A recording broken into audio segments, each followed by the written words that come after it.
কারণে আমি প্রশ্ন করতে চাই আমার সকল সহযোদ্ধাদের, তাদের কাছ থেকে আপনারা একটা উত্তরগুলো শুনে নেবেন।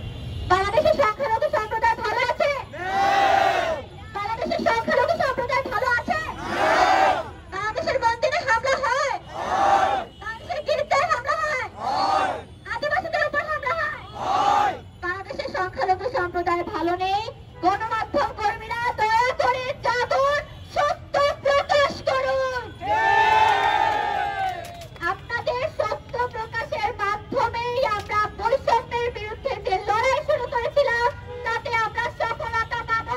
বৈষম্যের বিরুদ্ধে আমরা নতুন অসাম্প্রদায়িক বাংলাদেশ গড়তে পারবো শুধুমাত্র আপনারা যদি সত্য প্রকাশ করতে পারেন। সবাই বলতেছে টপিক যখন সংখ্যালঘু, সকল গণমাধ্যম নাকি বাতাবি লেবু।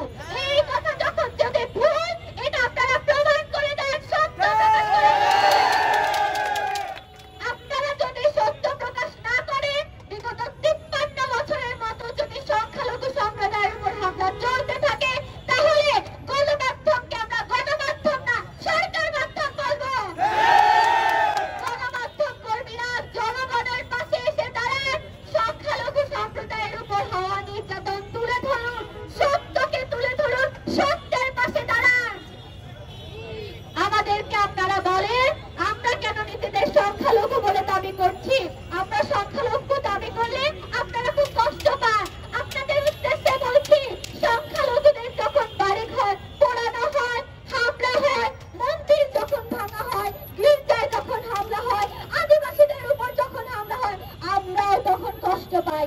সেই কারণেই আমরা বাংলাদেশের নাগরিক হতে পারছি না। আপনাদের ব্যবহারে আমরা সংখ্যালঘু হয়ে থেকে যাচ্ছি। আমাদেরকে সংখ্যালঘু থেকে বাংলাদেশের নাগরিক হিসেবে কথাই নয় কাজে প্রমাণ করে দেখাতে হবে। আমাদের এক দফা দাবি বাস্তবায়ন হবে, এমন আশ্বাস দিয়ে উপদেষ্টা স্যার আমাদেরকে আশ্বাস দিয়েছিলেন।